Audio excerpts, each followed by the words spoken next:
Jadi nanti akan bertarung ini antara Bu Khofifah sama Putri Risma hari ini. Satu gubernur, satunya wakil gubernur. Enggak apa-apa, sama-sama Sri Kandio. Nah, dalam kalkulasi Om Begawan, dua pasangan ini bisa disebut berimbang. Oh, hitung-hitungan politik berimbang di Jawa Timur. Dan yang bakal menang bagaimana strategi lapangannya. Kita percayalah, Pak Kiai Marzuki dan Bu Risma harus mampu mengeksplorasi kelebihan mereka. Iya, harus ditunjukkan kepada masyarakat untuk penyusunan visi dan misi maupun programnya.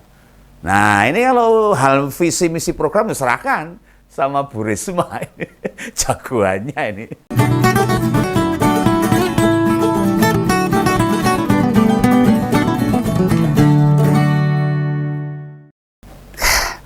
Ketemu lagi dengan Om Begawan. Ngomongin pilkada lagi.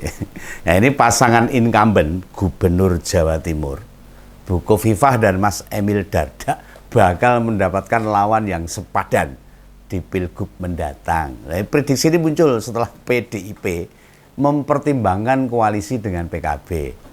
Ini yang berencana mengusung Pak Kiai Marzuki Mustamar sebagai kandidat gubernur. Nah, PKB mesti bisa mengusung pasangan cagup-cawagup tanpa koalisi loh. Oh, pemenang di Jawa Timur. Lah tentu mempertimbangkan dukungan partai lain. Dan nama yang diproyeksikan akan mendampingi Pak Kiai Marzuki adalah Putri Risma hari ini. Oh, Bu Menteri Sosial yang dikenal dengan ketegasannya. Oh, mantan wali kota Surabaya.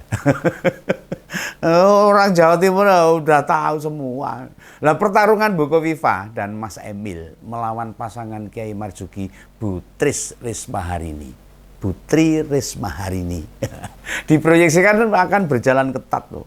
Kita semua tahu mereka orang-orang dengan ketokohan besar.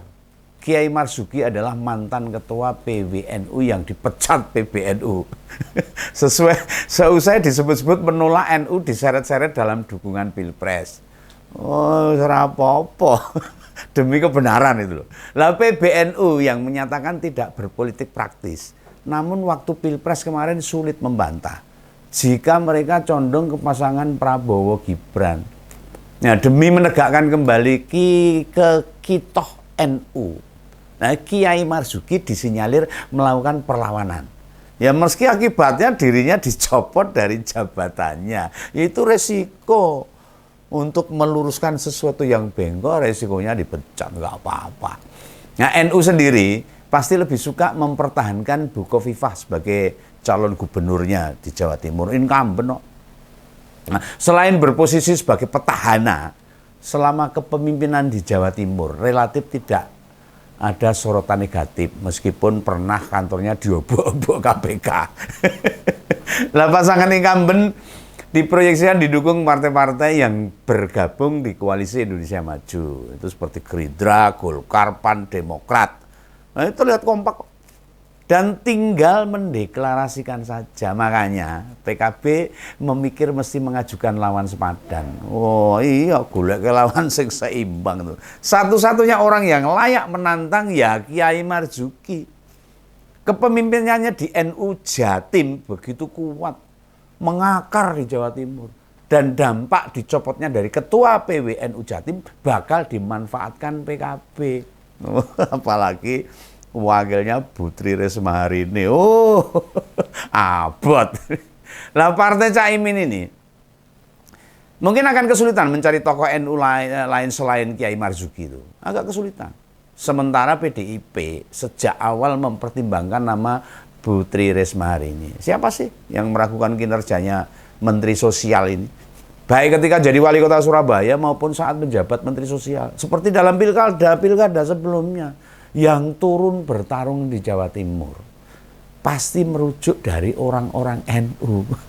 Pokoknya NU banget ya Jawa Timur itu. Mengabaikan kader-kader ormas terbesar itu akan sia-sia saja berjuang merebut kursi gubernur. Oh iyalah.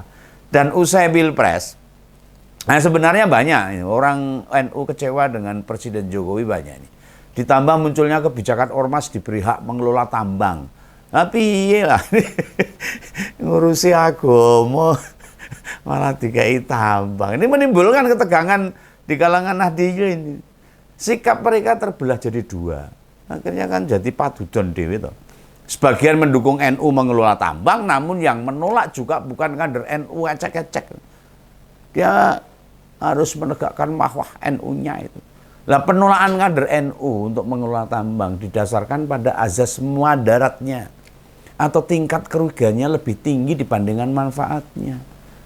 Lah kerusakan ekologi dan dampak sosialnya juga dipikirkan. Dinilai aktivis NU bakal memperburuk citra ormas keagamaan terbesar di Indonesia kalau mau menerima pengelolaan tambang.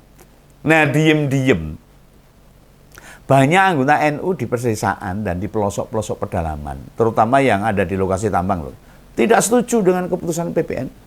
Dan kondisi ini kemudian berupaya dibangkitkan dari sikap diamnya. Hasil pilpres maupun pemilu sebenarnya tidak selalu menggambarkan potret kekuatan suara pilkada kok. Iyalah. Ditambah usai kemenangan Prabowo Gibran, parpol pendukung TKN hingga relawan terkesan bubar jalan. Do mlaku dhewe-dhewe golek urip dhewe-dhewe akhirnya. Ayo ya do gelo. Mbane wis entuk jatah apa durung akhirnya ya pada kecewa. Program-program yang sering disebut-sebut di kampanye sekarang malah menimbulkan polemik baru toh, masalah baru toh. Contohnya itu program makan siang gratis, nggak berubah jadi program makan bergizi toh. Belum dijalankan wis berubah. Ada juga itu isu hilirisasi yang mobal mumplo akhirnya nggak ada apa-apanya mana. Hilirisasi nol. Malah bingung. Malah presiden kemarin malah curhat masalah perizinan, ngeluh malah. Ini tak jelas bagaimana nih kelanjutannya ini. Nah, pernyataan Pak Prabowo yang katanya bakal merangkul pihak-pihak yang kalah, tidak ada aksinya sama sekali. Tapi kemarin katanya kabarnya operasi kaki tuh. Sehat-sehat ya Pak Prabowo, hati-hati. Harus jaga kondisi ini. Mau mimpin negara loh Pak. Nah ini Pak Prabowo tidak ada aksinya sama sekali. Maka dari itu ada banyak dorongan dari partai di luar koalisi Indonesia Maju untuk melawan mereka. Dan pembalasan itu bakal ditunjukkan pada saat pilkada nanti pada bulan November. Di DKI misalnya ini PKS sebagai pemenang pemilu provinsi telah menetapkan pasangan Pak Anies dan Pak Sohibul Iman, mantan presiden PKS, sebagai calon gubernur dan calon wakil gubernur. Nah, iya toh, ada perlawanan. Nah, di Jawa Timur, walaupun PKB meraih 27 kursi, nampaknya mereka sadar diri. Butuh dukungan dari partai lain di luar koalisi Indonesia Maju. Lah, menurut pasal 40 Undang-Undang nomor 10, pasal 40 Undang-Undang nomor 10 tahun 2016 tentang pilkada ini, partai politik yang meraih 20 kursi DPRD atau 25% suara sah dapat mengusung pasangan calon sendiri. Ya tapi memaksakan menjagokan sendirian PKB nih. Resikonya menangnya ya akan tipis sekali loh. Sehingga mereka membuka peluang berkoalisi dengan partai lain.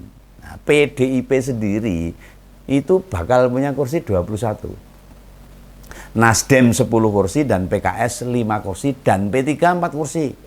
Sementara pasangan Bukovifah dan Mas Emil dipastikan didukung oleh Gerindra yang punya 21 kursi, Golkar 15 kursi, Demokrat 11 kursi, PAN 5 kursi, serta PSI saknil tok kursi. Siji muyel-muyel tok. Muyel-muyel tok ini siji. Sedangkan berdasarkan Undang-Undang Pilkada, syarat dukungan pasangan calon setidak-tidaknya 24 kursi. Dan kemungkinan muncul poros ketiga ini hampir tidak ada. Kecil kemungkinan ada pasangan ketiga ini. Jadi nanti akan bertarung ini antara Bukovifah sama Putri Risma hari ini. Satu gubernur, satunya wakil gubernur. Tidak apa-apa, sama-sama Sri Kandio. Nah, dalam kalkulasi Om Begawan, dua pasangan ini bisa disebut berimbang. Oh, hitung-hitungan politik berimbang di Jawa Timur. Dan yang bakal menang bagaimana strategi lapangannya. Kita percayalah, Pak Kiai Marzuki dan Bu Risma harus mampu mengeksplorasi kelebihan mereka. Iya, harus ditunjukkan kepada masyarakat untuk penyusunan visi dan misi maupun programnya. Nah, ini kalau hal visi misi program diserahkan sama Bu Risma ini, jagoannya ini. Dia sudah bisa membangun Surabaya dengan begitu kok. Orang belum banyak lupa, terutama masyarakat Jawa Timur, khususnya kota Surabaya. Kepemimpinan Bu Risma sangat membekas. Kekuatan partai harus bisa dikonsolidasikan dengan baik agar semuanya bisa lancar, sehingga tidak ada perpecahan. Hanya saja siapa yang menjamin Pak Jokowi tidak cawe-cawe lagi? Kok ya meneng-meneng. Misalnya membagikan bansos, BLT atau mengirim beras miskin seperti waktu di Pilpres kemarin itu. Tanpa tim yang kuat, sebagus apapun visi misi pasangan Pak Kiai Marzuki, Bu Risma, nek wis enek bansos BLT, ya bakal berat. Makanya strateginya harus bagus ini. Nah, keduanya harus segera membuat ini keputusan. Akankah bersedia dipasangkan atau tidak? Harus segera. Tidak perlu takut atau khawatir. PBNU itu ikut turun tangan membantu Bu Khofifah. Menangnya PKB di Jawa Timur dengan 27 kursi, berarti terjadi kenaikan 2 kursi dibandingkan perolehan 5 tahun yang lalu. Nah, kondisi ini mesti dimanfaatkan sebaik-baiknya, serta tidak menyeret-nyeret NU di politik praktis. Harus sadar ini. Mau bagaimanapun Bu Khofifah masih ketua Muslimat NU loh, dengan anggota jutaan. Fokus pada gagasan atau tawaran program saja, itu bakal jauh didengar masyarakat Jawa Timur. Dan bertemunya dua pasangan ini seolah-olah melambangkan pertarungan NU struktural dengan NU batu koral. Yang atas era umum. Alias pengen berpesan kepada teman-teman Jatim, tetap satu suara buat NU, tapi untuk dengan politik pilih yang bisa memimpin Jawa Timur lebih baik, yang tidak terlibat korupsi. Itu ya, ini salam pengaman, salam pengaman, salam ngobrol. Dadah.